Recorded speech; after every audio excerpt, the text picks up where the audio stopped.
اللہ ربنا هو الإله له من الأسماء ما اصطفاه الواحد الحي كذا المليك والملك المالك لا شريك. قرآن ایک لفظ استعمال کرتا ہے ولی اللہ کا، جو ہمارے ہاں بھی کامن ہے یہ لفظ ولی اللہ، فلاں ولی اللہ ہے، پھر ہم نے ان کے درجات بنا دیے. لیکن ولی اللہ کی جو ڈیفینیشن پبلک میں مشہور ہے وہ ڈیفینیشن غلط ہے. پبلک ولی اللہ کا مطلب یہ سمجھتی ہے کہ کوئی بزرگ ہوں، سفید ریش ہوں، ایسے بیٹھے ہوئے ہوں، خرامہ خرامہ چلتے ہوں، اور ان کے ہاتھ پہ عجیب عجیب کرتب ظاہر ہوتے ہوں، اور جو یوٹیوب پہ ویڈیوز پڑی ہوئی ہیں وہ جس کو ہاتھ لگا دیں وہ ٹھیک ہو جائے، اس طرح کی چیزیں. تو قرآن جو ولی اللہ کو ڈیفائن کرتا ہے، الا ان اولیاء اللہ لا خوف علیہم ولا هم یحزنون الذین آمنوا وکانوا یتقون. اللہ نے سورہ یونس میں فرمایا سنو خبردار، اللہ کے جو اولیاء ہیں ان پر قیامت میں نہ کوئی خوف ہوگا نہ وہ غمزدہ ہوں گے. یہ کون لوگ ہیں؟ الذین آمنوا، جن کا عقیدہ بھی صحیح تھا، وکانوا یتقون، اور وہ گناہوں سے بچتے تھے.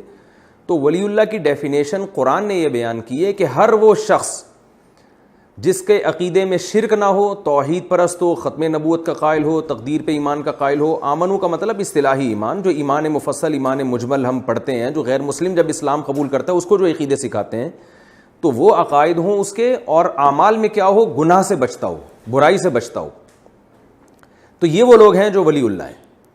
تو یہ نارمل لوگ بھی ہو سکتے ہیں، یہ اس کے لیے کوئی الگ سے کوئی سلسلہ ضروری نہیں ہے کہ فلاں سلسلے میں ہی وہ پیدا ہوں گے. یہ تو یہودیوں کا عقیدہ ہے کہ یہودی کہتے ہیں کہ یہودی جو ہے وہ فلاں سلسلے میں ہی پیدا ہو سکتا ہے، اس کے علاوہ کوئی شخص یہودی نہیں ہو سکتا. تو لیکن عوام میں یہ ہے کہ یہ کوئی سلسلہ چلا آ رہا ہے، فلاں کا بیٹا ولی اللہ، پھر اس کا بیٹا ولی اللہ، پھر وہ گدی نشین، پھر اس کا بیٹا گدی نشین. تو ولی اللہ کوئی بھی شخص ایک نارمل آدمی بن سکتا ہے. عام طور پہ لوگ سمجھتے ہیں جو بھاگ رہا دوڑ رہا ہے، سوئمنگ کر رہا ہے، جو جناب باکسنگ کر رہا ہے، وہ ولی اللہ نہیں ہو سکتا. ہمارے نبی صلی اللہ علیہ وسلم نے پہلوانی بھی کی ہے. صحابہ میں بعض صحابہ پہلوان تھے. سلمہ ابن اکوع رضی اللہ تعالی عنہ گھوڑے سے تیز دوڑ لیا کرتے تھے. حالانکہ صحابی تو سب سے پہلے ولی اللہ ہوتا ہے، لیکن آپ آج کے ولی اللہ کو دیکھو، اگر کوئی دوڑنا جاگنگ کر رہے ہیں تو اس کو کہتے ہیں یہ تو ولی اللہ ہو ہی نہیں سکتا، کیونکہ ولی اللہ کا تو مطلب کوئی چادر اوڑھ کے بیٹھا ہوا ہو کہیں پہ.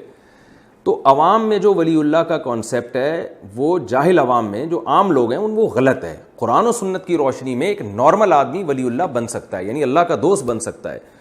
وہ کیا ہے کہ جو شریعت کو فالو کرے. تو صحابہ کرام شریعت کو فالو کرتے تھے، میدان جنگ میں بھی نظر آتے تھے، تہجد میں بھی تھے، اور غیروں کی زبانیں بھی سیکھتے تھے، علم حاصل کر رہے تھے، علم کو فروغ دے رہے تھے. تو اس لیے کوئی بھی شخص جو ایب نارملٹی کی طرف جا رہا ہے تو اللہ کا واسطہ اس کو کم از کم آپ ولی اللہ بالکل نہ سمجھیں.